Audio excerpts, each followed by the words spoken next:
Welcome to the Finding Purpose LiveCast, where we feature authors, leaders, and speakers of purpose on a live platform to have truly authentic conversations. And now your host, Davin Salvagno. Hi, Stephanie. Great to see you. Hi, good morning. Great to see you. How are you? Good. I'm excited to have you here today and to share your story and your purpose and your heart with listeners today. Today, we're here with Stephanie Martin. She is an author of The Messy Middle. She is someone who is passionate about helping people find their purpose in their life and those that might be stuck in that messy middle and helping them move forward to fulfill the life that they were created for. So I'm excited. I can't wait for people to hear your journey and your wisdom and insights today. Yes, thank you so much for the opportunity to share my experiences and this wild ride that I've been on of this purpose journey throughout my life. So a little bit about how I even started doing what I do. Like you said, I am a purpose coach, helping people and now organizations and leaders identify their purpose and align their work with their purpose. And I started off my career as a social worker, and I believed that because of what other mentors saw in me growing up, youth pastors, small group leaders, and different things, they noticed that I had this gift of compassion, that I always just would identify the person that was hurting and just had this empathy and compassion to walk with them through a really difficult time.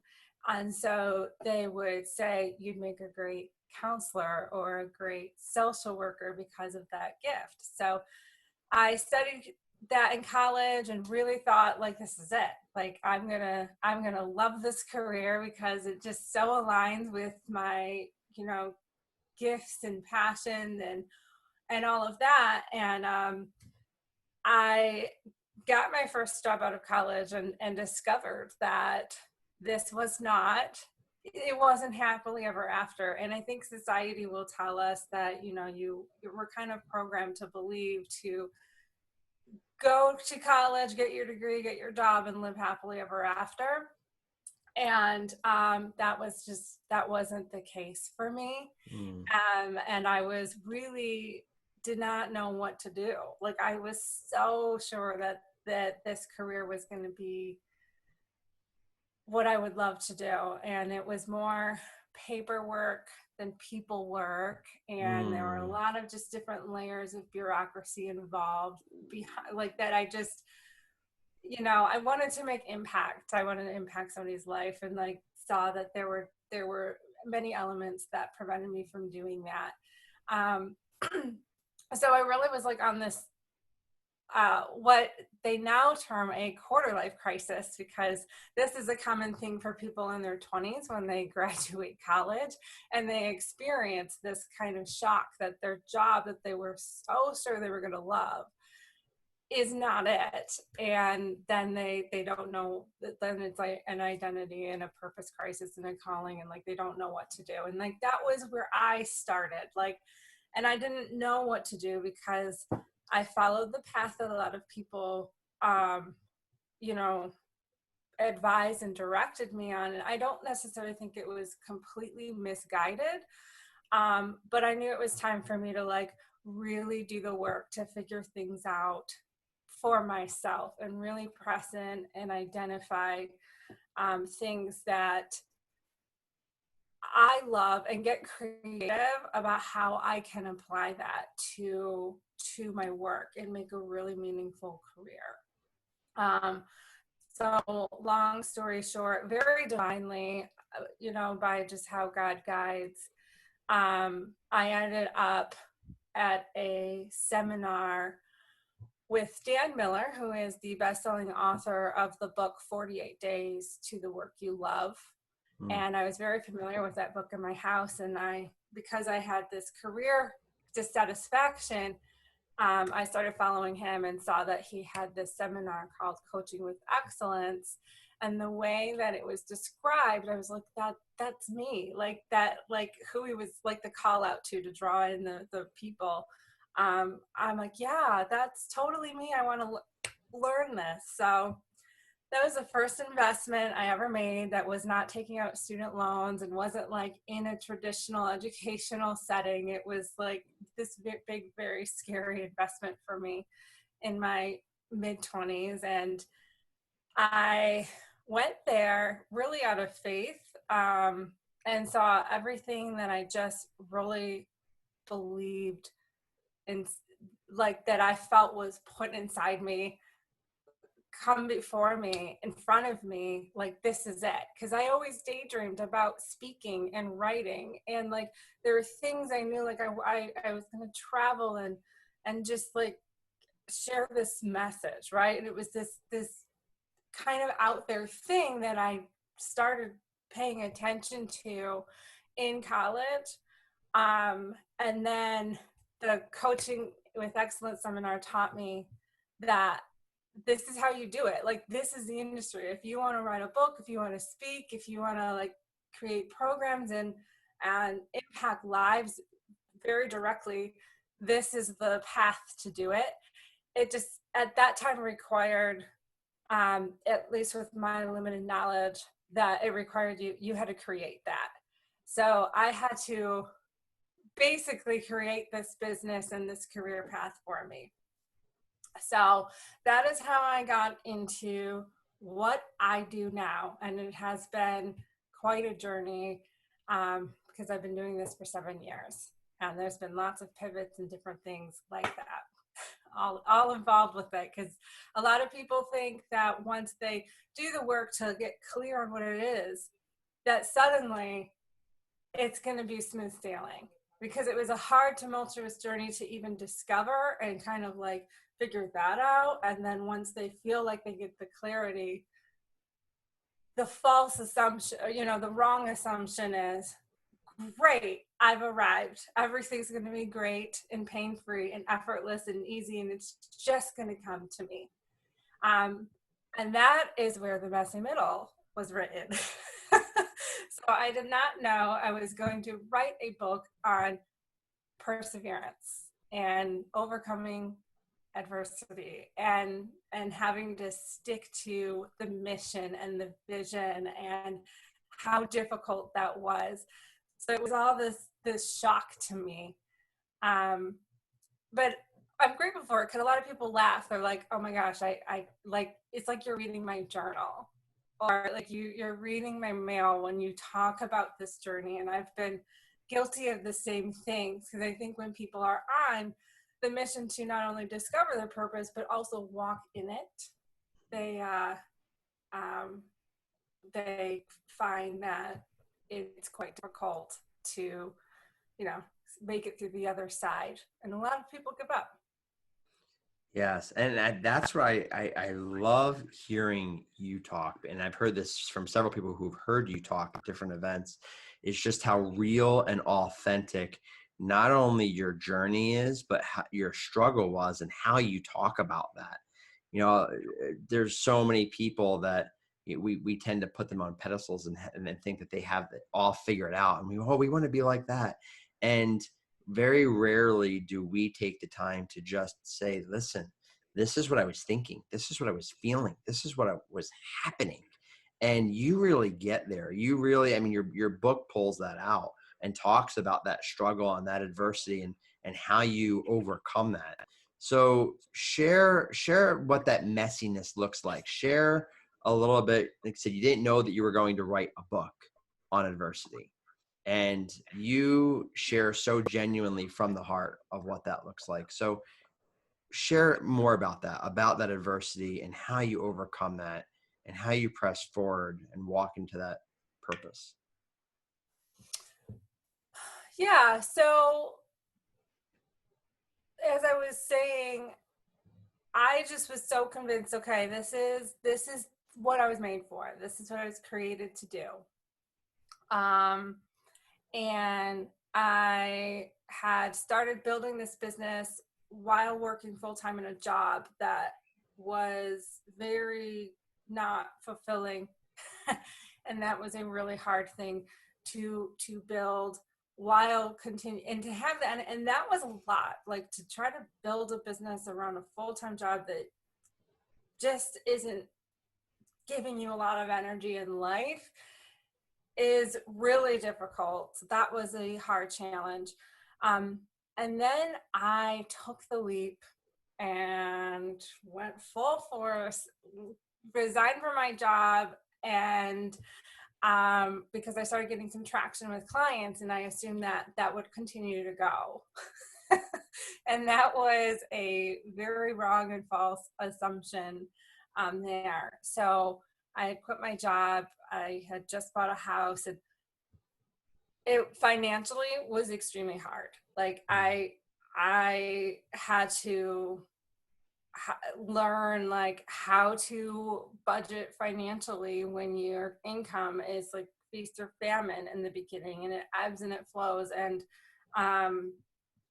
just that, and like the pain of believing, it's the kind of already not yet tension of believing that like this is what you're meant to do, but the reality that this might take a really long time and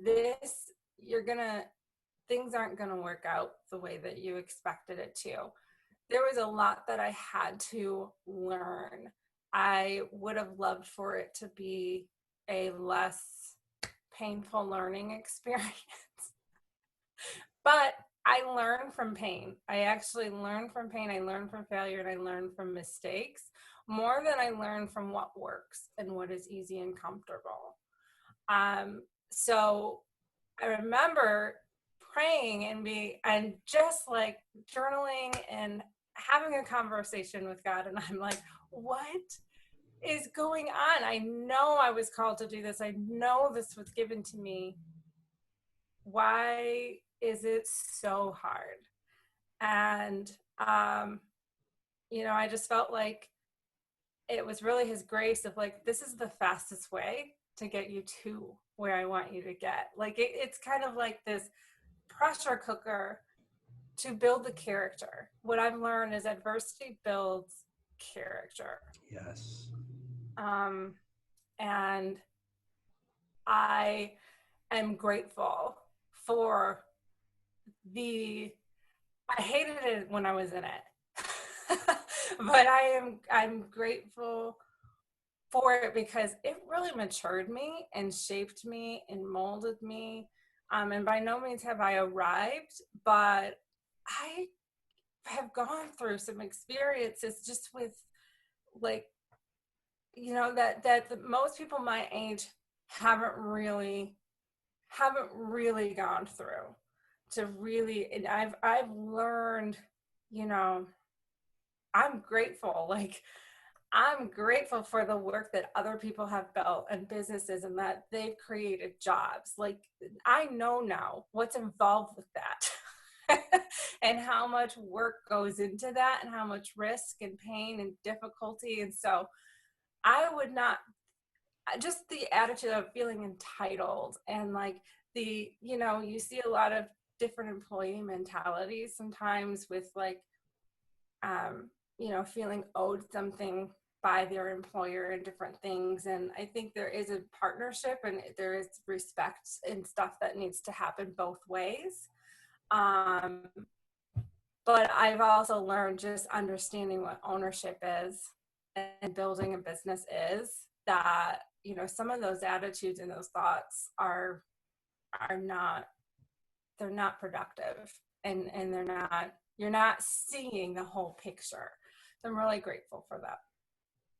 That's really good perspective. I know one of the things that what you just said there about, you now know what ownership is, you know what the risk, you know what the pain feels like of taking the great leap, as you said, and jumping out into the unknown, and then it not being what you thought it was, but then also knowing that there was a plan, there was a purpose for this path, and that it was going to involve a struggle. It was going to involve adversity.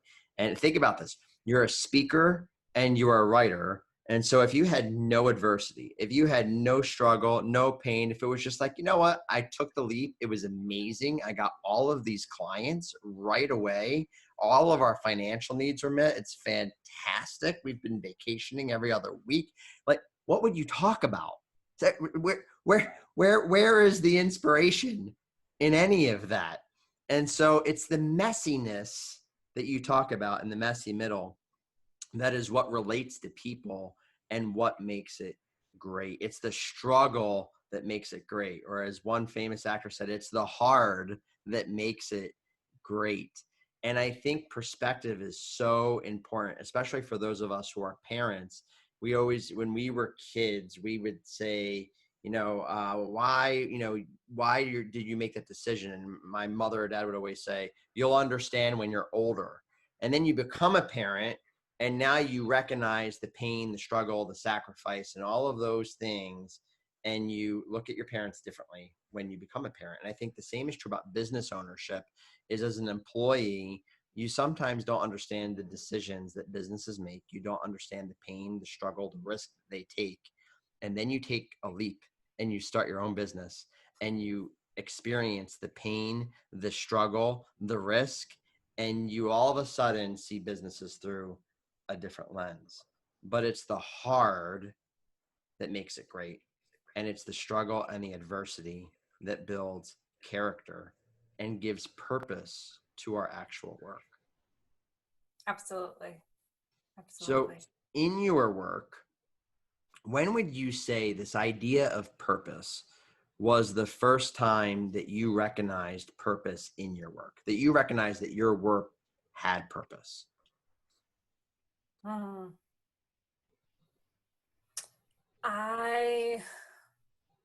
Seeing the impact in my clients' lives, even when I started blogging or creating a podcast, at first it was crickets. I felt like doing all this work and nobody's paying attention. But I kept going, and I really stuck to it. And then I felt like there were multiple layers of purpose at work with this, because writing can be very healing for the writer. And then eventually it can be healing for the reader. And so a lot of times when we start creating content or like there's a lot of behind the scenes work and coordination, this, with creating content and quality content. And it can feel discouraging in the beginning when you're like, nobody's paying attention, or I haven't got that much engagement. And I had to really be okay with like that process of purpose being built within. This is, again, for me, that later, once I learn this, I can share with other people and walk them through this. Because I noticed that as soon as I seemed to have breakthrough in something, that I would always cross paths with someone that's going through the same thing I just made it through. And I would guide them and support them and mentor them through that. And that is really what purpose is. Purpose is not, it's both, right? It's about you and what's getting built within you. But the irony is it's not that comfortable. And then it's worth it when you realize that all of that happened to help support somebody else and be there and make the world, the life of that person, where they don't feel so dark and alone, and that they're supported. So it's worth it to me. Every time I go through a hard thing, I always got to lock into, this will be worth it. If this impacts one life, this will be worth it. Because I do believe God is a big fan of the one. And believe me, I have been wildly inconvenienced to a degree that seemed extremely extravagant to just reach one person. But Yes. that one person, life was changed Yes. from a conversation or the book that I get or whatever. And I'm like, but think of how many generations that impacts. Like, it changed the trajectory of their life, and that's worth it to me. Yes. And sometimes we only need to reach that one person, and then there's an extension of that impact. You know, we had Ken Blanchard on a couple days ago, and a lot of people know who Ken Blanchard is, but very few people know who Bob Buford is, who wrote the book Halftime. And Ken talked about how he met Bob Buford on a plane. They were on a plane side by side, and both of them are authors. But Bob Buford changed Ken Blanchard's life in a conversation on that plane that then shaped how Ken wrote all the rest of his books from early on. And so the irony in that is Ken became this wildly successful #1 all-time selling author of 60 books with over 22 million copies sold. And you know, Bob Buford, there's one book that many people really know he wrote, and it's Halftime, and very few people even know who he is. But he reached one person. He reached Ken Blanchard, who reached all of these people. Everyone always wants to be a Peter. They always want to appeal to the masses. But very few people want to be an Andrew to reach the one. And the thing is there is that, you know, had it not been for Andrew, Peter would have never have met Jesus, because Andrew introduced Peter to Jesus. So think about the impact that Andrew had through that. And so it's sometimes you just need to reach just one person through something you say or something you do or something you write. What I love that you said there early on about, you know, early on when you're writing, it's healing for the reader, but it's also healing for the writer.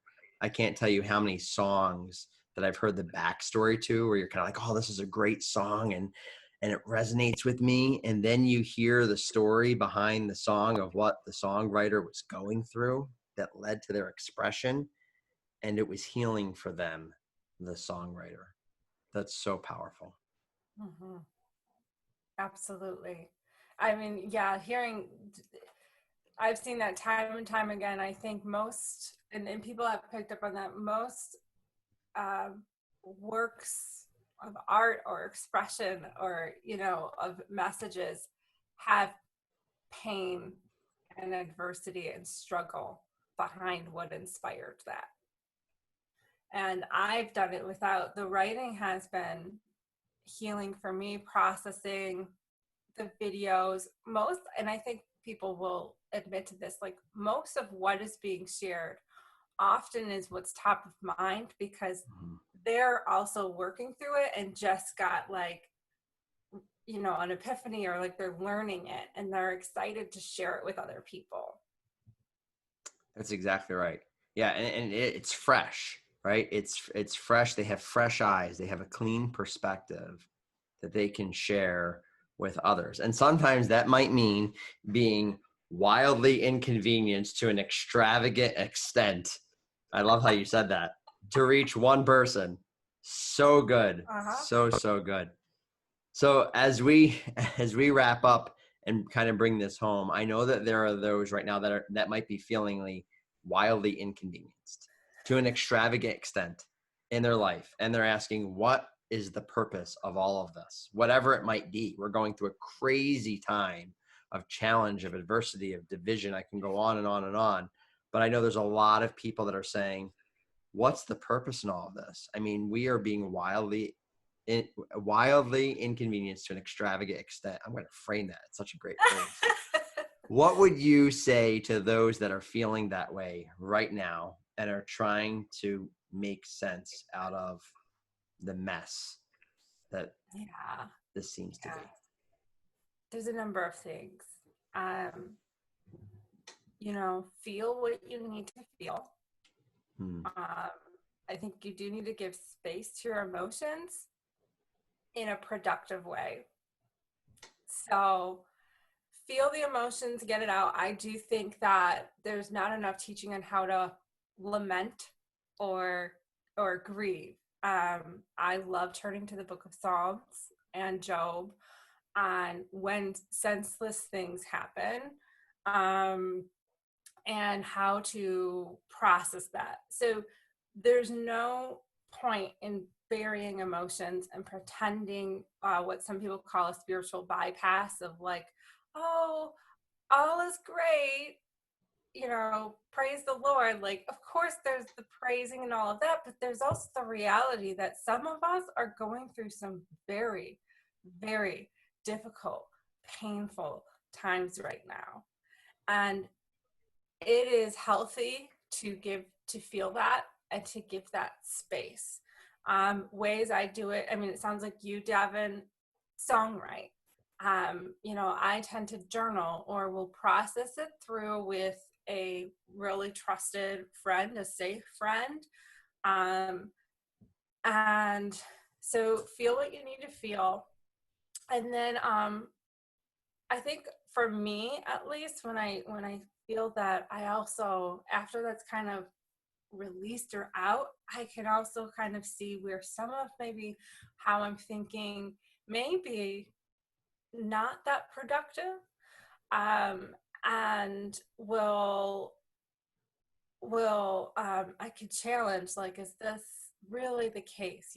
So it does help to recall all the times I believe God came through for me, all the times in the past where I have struggled, and I have overcome, and what did I learn? I mean, it does help to kind of go back and be like, what did I learn from that? What was the blessing in that, out of all of this? Because I do believe that what is meant for evil can be turned for good.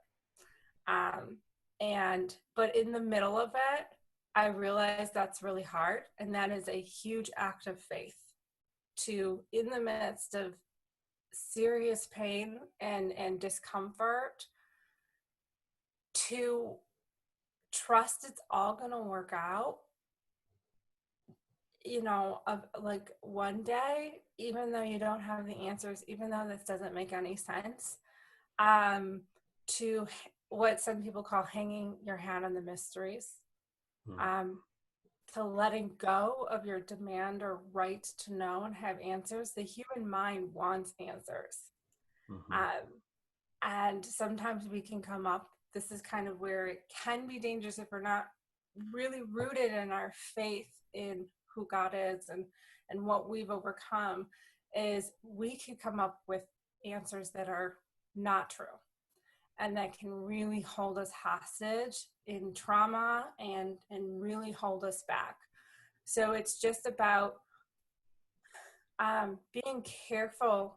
Sometimes things don't make sense, and we may never get answers or understanding, other than knowing that it will eventually turn around if we keep going. And that's that perseverance to keep going and to stay strong in the faith. So good. Yeah, I think it helps when you know the final score.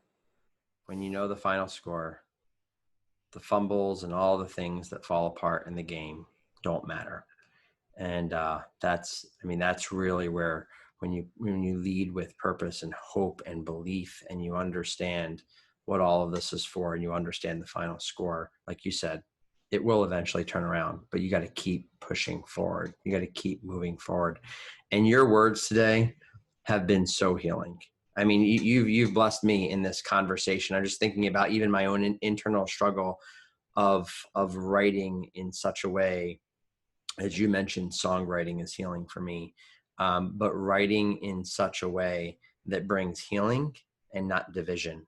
And I think there's a lot more people that, if we all wrote through the lens, whether that's you're an accomplished author like Stephanie, or you're just writing a post in social media, writing can be healing for both you and the reader if you write in such a way that's purposeful to heal and not to prove a point or be divisive or state an opinion or whatever, but write in a way that brings healing. And so I want you to know, Stephanie, those words tremendously blessed me today. So thank you for sharing that perspective. Thank you. Thank you for taking time out of your schedule today. Thank you I've really enjoyed our conversation. We will have to do this again because I know that you and I could probably sit here for hours on end and dive deep into this stuff. And I'm sure people would want to hear it.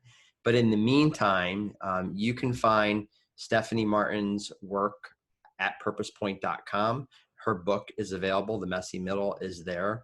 You will also be able to catch this later on YouTube if you want to hear her words again or watch the video again on purposepoint.com. Stephanie, thank you for taking time with us today. And is there any last thing you want to say before we go?